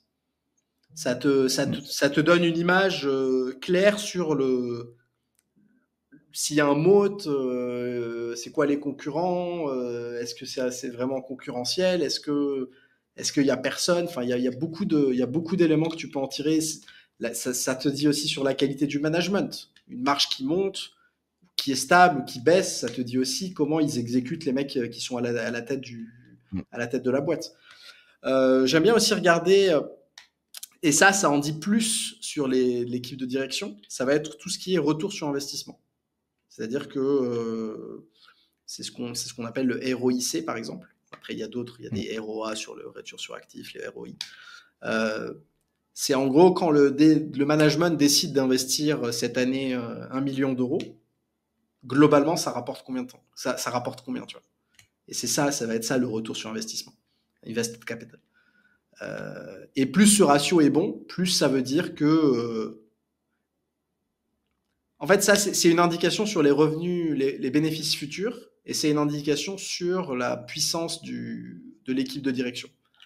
Ou plus le retour est élevé sur mes investissements, plus ça veut dire que j'ai peut-être découvert potentiellement une niche ou un produit ou un service qui est très peu exploité ou pas encore exploité et il y a énormément d'argent à se faire.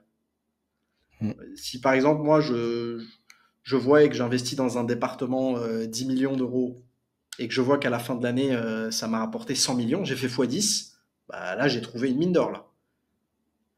Et ça te dit aussi sur l'équipe de direction, c'est est-ce qu'elle arrive à allouer son cash, tu vois, parce que quand une boîte te dit qu'on a un ROIC de x30, par exemple, ce qui est très bien, ça veut dire que l'équipe de direction arrive à détecter et arrive à investir son argent au bon endroit, tu vois. Ouais. Et en général, c'est des bons chiffres aussi. Les ROIC te disent beaucoup de choses.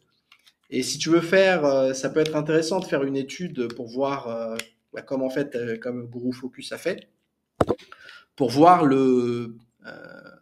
la corrélation entre ces ratios de retour sur investissement versus la performance de la boîte, tu vois, versus ses Bah, c'est ça, revenus tu vois, ou ses coûts. bah, en fait, c'est ce que je disais tout à l'heure, tu as la croissance où c'est parfaitement corrélé et la rentabilité. Dans la rentabilité, ils vont rentrer le ROIC, le ROCE, le ROE, enfin tous les Mhm. ratios de rentabilité et de profitabilité. Ils incluent en fait dans la rentabilité tout ce qui va être marge. Donc en gros, Ok, marge plus ratio de rentabilité, c'est parfaitement corrélé, tout comme la croissance. Et ouais, ensuite, tout ce qui va être dividende, tout ce qui va être santé financière avec les dettes, etc. La corrélation, là, elle est plus du tout aussi forte que sur croissance rentabilité. Donc pour le coup, quand j'analyse moi une boîte, tu vois, je sais que évidemment, je veux une boîte qui est bien gérée au niveau de la santé financière, mais je préfère une boîte. Rien n'est parfait. De toute façon, il n'y a aucune entreprise qui est parfaite et ça n'existe pas. Il y en a qui s'en rapprochent, mais il y a toujours voilà, des points à surveiller.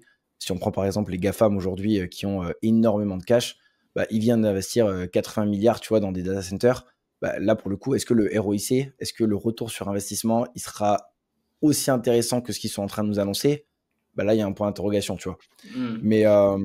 Mais, ouais, je préfère avoir, voilà, si tu as 90% de la boîte qui est très bonne, je préfère que les 10%, on va dire, soient, ok, elle a peut-être un peu trop de dettes ou le dividende n'est pas assez croissant, mais tout le reste est parfait. Je sais qu'au niveau performance globale, donc évolution du cours plus dividende versé, sera meilleur qu'une boîte qui est excellente au niveau financier, mais qui a très peu de croissance, quoi. Ouais, ouais, je suis parfaitement d'accord avec ce que tu dis. Euh, Et globalement, voilà, ça va être ces trois premiers chiffres qui vont m'intéresser. Et en fonction de ces chiffres, je peux voir si j'étudie un peu plus la question ou pas, tu vois. Parce que Ouais. généralement, quand tu as une rentabilité qui est foireuse, quand tu as des retours qui est foireux, quand tu as un chiffre d'affaires ou un bénéfice qui sont foireux, enfin, t'as généralement pas besoin d'aller plus loin, tu vois. Non. Pas besoin d'aller plus Et, loin. et c'est là que je Et- me pose la question, moi, comment est-ce que certains investisseurs arrivent à investir sur des boîtes, mais qui sont vraiment éclatées, quoi. Je me dis, à quel moment la décision a été prise? Tu vois, ce que tu as dit là, du coup, je pense que c'est un travail qui est fait par une minorité déjà. Et c'est vraiment très dommage. Hmm. Mais c'est pas très compliqué. Se renseigner un peu sur la boîte, regarder quelques chiffres. Je pense que déjà, tu écartes 80% des risques quand tu as une Hmm. bonne croissance, une rentabilité, une gestion financière globale qui est bonne dans la boîte et un business qui est voilà, qui semble bon et qui semble avoir de l'avenir et qui n'est pas un truc complètement débile. Euh, déjà, tu as fait 80% du boulot, tu vois. Le Oh, 20% alors, ouais, supplémentaire, c'est pour ceux qui ont envie d'aller chercher un peu plus. Moi, ouais. j'en fais partie, tu vois, et c'est pour ça que je pousse loin les analyses, mais c'est pas forcément nécessaire, je pense, pour tout le monde. Alors, enfin, il y a mille raisons, mais je pense que si je devrais spéculer il y a les gens qui ne savent pas forcément le faire ou qui n'ont pas envie de le faire, et du coup, ils se basent sur, ils ont aimé la boîte, ils ont aimé ce que fait la boîte, et ça suffit, et ils parient sur l'avenir de cette boîte. Il y a des gens qui tirent des actions parce que c'est leur boîte. Tu as des gens qui bossent chez Ouais, c'est Orange et vrai. qui ont des actions Orange, tu vois, et c'est pas Mhm. forcément la meilleure action de la planète. Euh, T'as de l'héritage où tu hérites de ces actions-là. Moi, j'ai connu quelqu'un qui a hérité des dizaines de milliers d'actions de Crédit Agricole, je crois, ou un truc comme ça. Et il les a parce que il les garde parce que c'est pas qu'il s'en fout un peu, mais voilà, il les garde parce qu'il n'a pas envie de Ouais, rentrer dans leur gestion. Et tu as aussi, et là c'est un cas assez particulier, où tu as des boîtes qui sont intéressantes, mais qui ont un chiffre d'affaires foireux, des rentabilités foireuses et des retours sur investissement foireux parce que va être des petites startups qui viennent de ce côté en bourse. Tu vois. Et là, tu as généralement, c'est très risqué d'investir dans ces boîtes, mais en fait, tu es obligé d'ignorer le fait que les ouais, bénéfices sont négatifs, tu es obligé d'ignorer le fait qu'il n'y a pas de rentabilité parce que par nature, elles sont comme ça. Une startup qui vient de ce côté en bourse, par nature, elle est comme ça. Tu vois. Elle aurait peut-être pas dû se coter en bourse, mais elle le fait pour lever des fonds. Mais ça veut pas dire que c'est forcément un truc foireux, tu vois. La Ouais. plupart vont se foirer, mais ça ne veut pas dire que c'est foireux. Tu vois. Il y a des trucs Un qui bon cotent en exemple, c'est bourse et qui derrière, qui fonctionnent derrière. Tu vois. Uber, Uber, par exemple. ouais, exactement. Genre, on a dit Voilà, on le se même serre la exemple. Tu main vois. de loin, là. Ouais, on a dit le même exemple. Tu vois. Uber, je crois que jusqu'à maintenant, si tu regardes leur courbe de bénéfices, c'est foireux encore. Tu vois. Et Ouais, pourtant, ça regarde commence le cours de à, l'action. Et regarde le cours de l'action. Donc, ça commence à être pas mal, Uber, ouais. Puis quand tu vois des gros noms qui rentrent avec Bill Ackman et tout ça, tu te dis, lui, il a mis le nez quelque part où moi, j'ai peut-être pas vu autant de ouais. potentiel, mais Donc, il y a Netflix, ce par exemple, aussi, scénario. tu vois. Ouais, c'est Netflix pendant très longtemps, tu vois. Donc, il y Ouais. a ce Et, scénario où, par nature, les boîtes est comme ça, et tu es obligé d'ignorer ces chiffres, mais là, c'est de la pure conviction. Là, c'est vraiment, il faut y aller quand tu es convaincu, quoi. C'est pas parce que tout le monde en parle. Il faut surtout pas investir dans Uber. Bon, là, c'est mm, différent. En fait, c'est en tout temps, mais quand un truc vient de démarrer en bourse et que c'est super hypé, il faut pas investir parce que tout le monde investit dessus, tu vois. Il faut vraiment être convaincu et comprendre où va Uber, ce que fait Uber, tu vois. Parce que c'est pas ouais, de facile. ouf. La cour de Uber a eu aussi des difficultés, tu vois. Même Netflix a eu des difficultés. Euh, Chaque entreprise, hein. ouais. Et au sujet justement du temps et que portent les gens pour analyser, etc. C'est pour ça que nous, sur Invest, on a créé le concept des scores. Donc, tu en as parlé avec Guru Focus, où en fait, on a segmenté les actions. Pardon, J'arrive. tu m'entends? Ouais, ouais, c'est ma Il y caméra a qui eu a... un. Ah, ok. T'inquiète, vas-y, je t'écoute.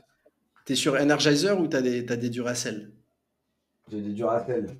Ah ouais, il faut aller sur Energizer. Je sais pas si c'est arrivé en France ça, encore. Bam. Ah ouais, voilà. Voilà, la caméra, elle est morte, ouais. Pas les batteries. T'as vrai. Ah, ok. Je te disais quoi, donc on a segmenté l'analyse en scores. On a un score de sûreté de dividende, on a un score de croissance, on a un score de rentabilité, de santé, de momentum et ESG. Où en fait, on va analyser pour chaque score différents ratios euh, à chaque résultat trimestriel pour mettre à jour ce score-là. Tu vois. Et en fait, ça te permet d'un coup d'œil de voir la situation d'une boîte sans que derrière, tu aies à faire tout le travail.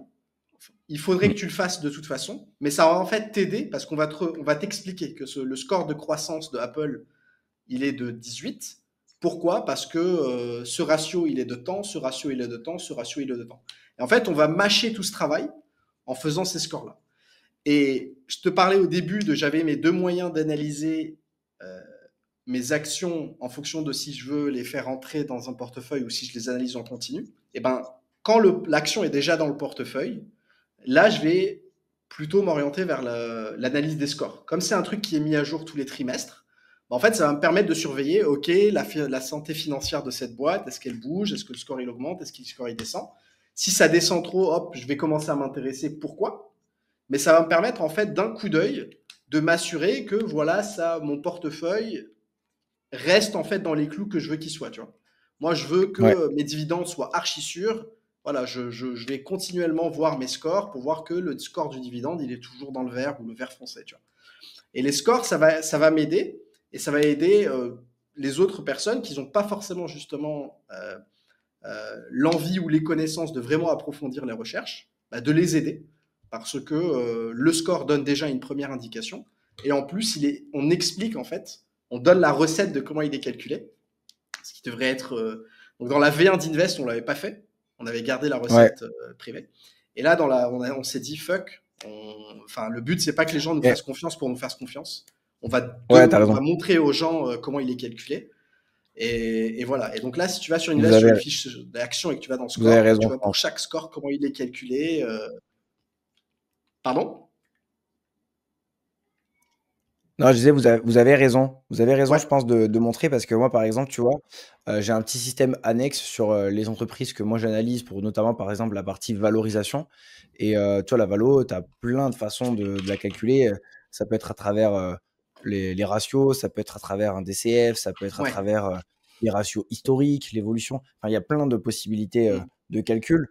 Et moi, je sais que, par exemple, j'utilise en fait, j'ai un tableau où je centralise plein de data de différents sites et je prends uniquement des sites où j'ai pu comprendre comment est-ce que le prix juste a été finalement calculé, tu vois. Ok. Parce que je veux savoir en fait si c'est plutôt les ratios, si c'est plutôt le DCF, si c'est un mix de tout ça. Et je rentre pas les scores. Par exemple, j'avais pas mis Invest initialement parce que je retrouvais pas comment est-ce qu'en fait ils arrivent à ce score-là, tu vois. Et je Hmm. pense que il y a tout type de profil, je pense, sur Invest aujourd'hui, des personnes qui sont voilà, passionnées, qui vont vraiment faire des analyses poussées, et d'autres personnes qui le font pas forcément. Mais au moins, ça permet de bien comprendre. Et je trouve que c'est une bonne initiative, c'est top. Ouais. On est d'ailleurs en train de faire une étude, mais ça demande beaucoup de temps et de data euh, pour déterminer la, la fiabilité en fait des scores qu'on a fait. Et c'est en train d'être sorti, mais on a des trucs qui commencent à sortir du style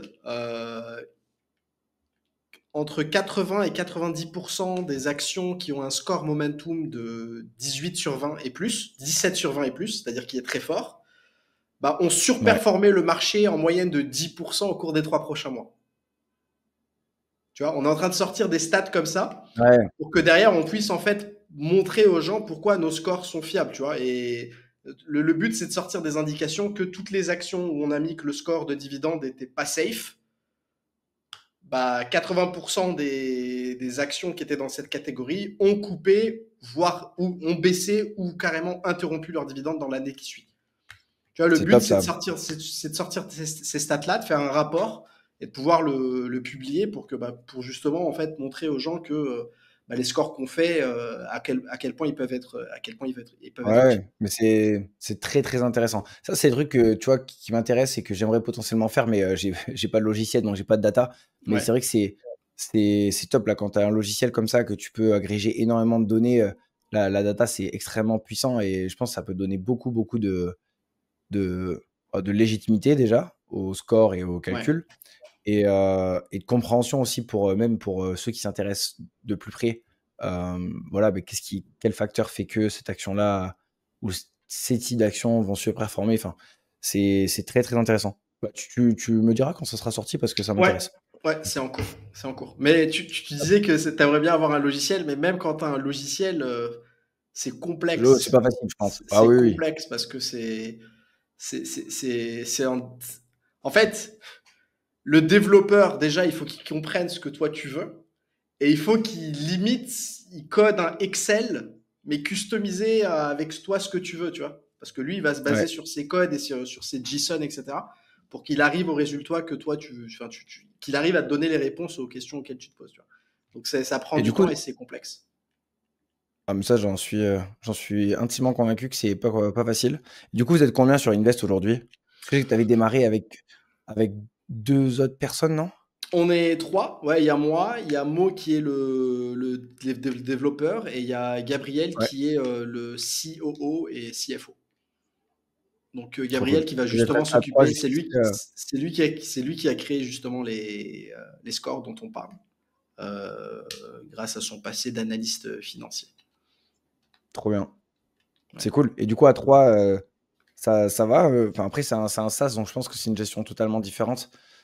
Parce qu'en soi, si vous avez 5000 utilisateurs ou 1000, ça ne doit pas changer énormément, on va dire, à l'échelle.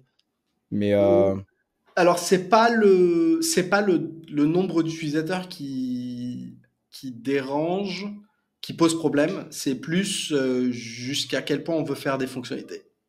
Dans le sens où ouais, aujourd'hui, si on veut faire une appli mobile, notre développeur peut la faire, mais si on la veut rapidement, il faut recruter, tu vois.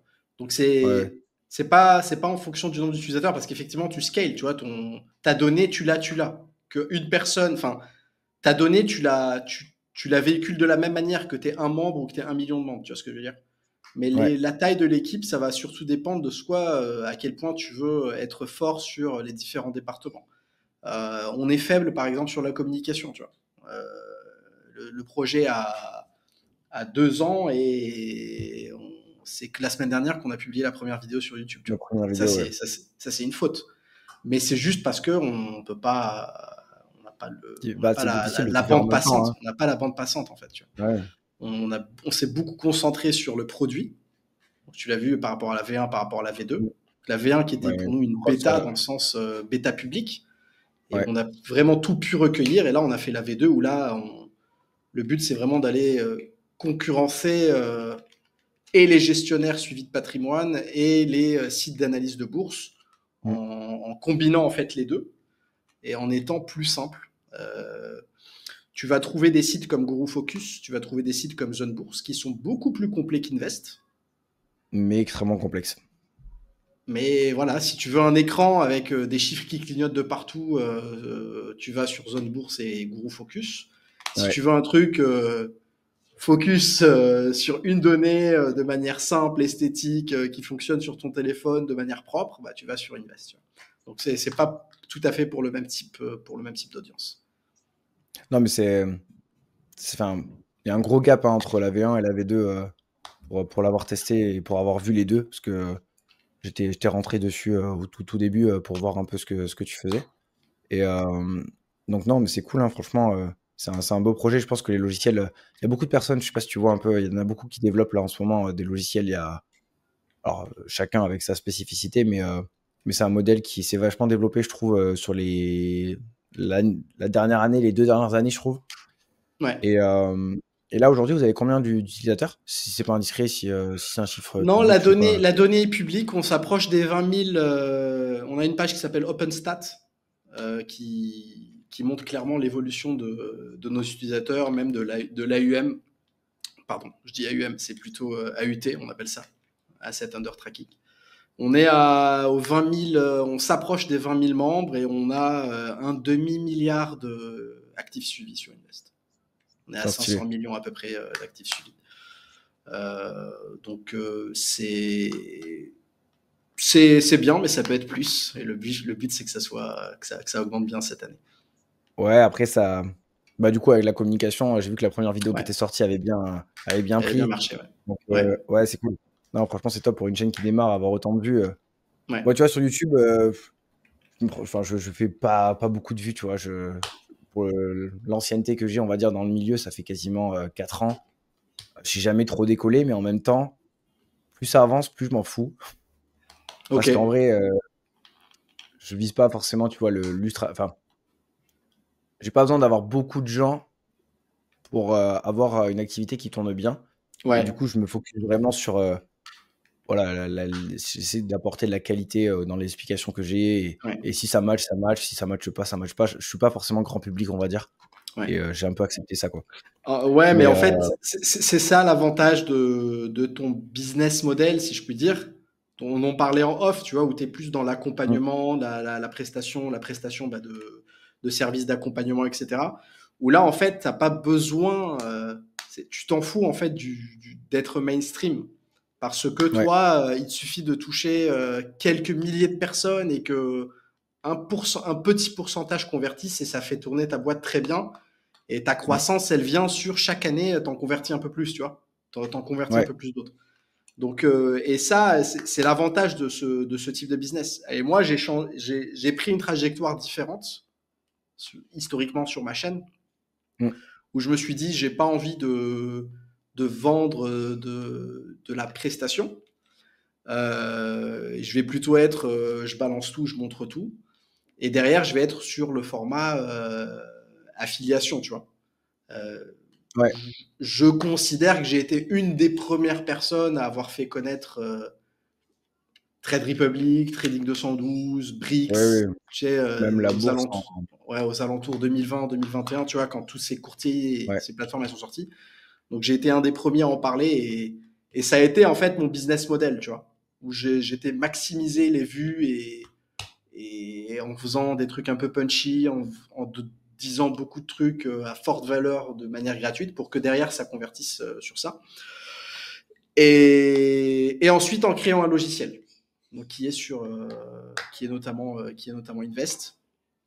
Et dernièrement, je me suis un peu reconverti, si tu as un peu remarqué, où ouais, sur ta chaîne, je fais plus des vidéos purement purement bourse. bourse. Tu vois, je fais plus de comme top 10 des actions à dividendes mensuels. Ouais, Et je suis un peu plus, je me suis un peu plus orienté storytelling, analyse d'entreprise. Mm. Et le format a super bien marché. J'ai fait un truc J'ai sur vu, ouais. Gucci, sur Netflix, sur Boeing, sur Intel. Donc ça a fait Ces beaucoup formats plus de marchent, vues en fait.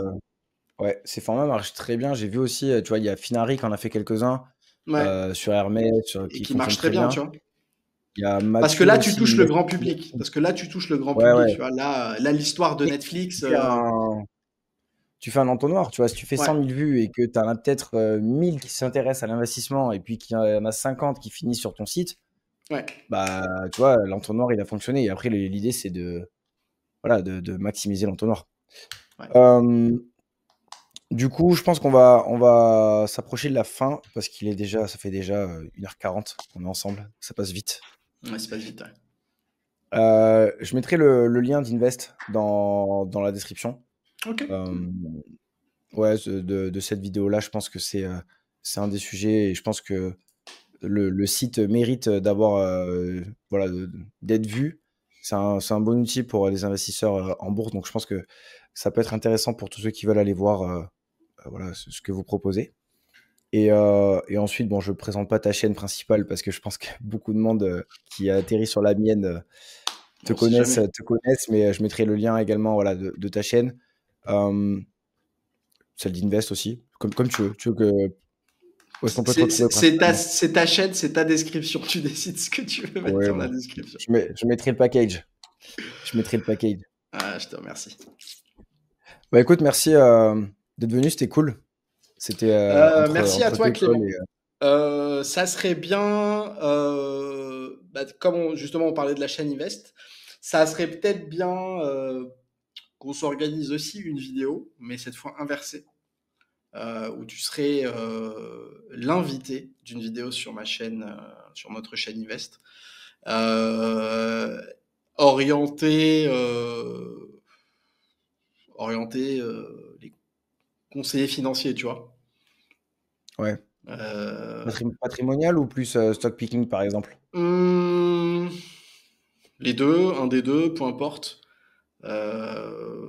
Peut-être sortir un peu de la bourse aussi, hein, si jamais tu plus patrimonial, etc. Ça peut être intéressant, tu vois. Euh, Moi, j'aime bien tous les sujets, tu vois. hmm, Après, je sais aussi où mon expertise se limite. Donc, on peut parler de SCPI, on peut parler de finances perso, on peut parler d'ETF, on peut parler ouais, d'actions. Euh, on va dire mon expertise principale reste quand même ETF actions. C'est là où je m'éclate le plus et où j'ai le plus de connaissances. hmm.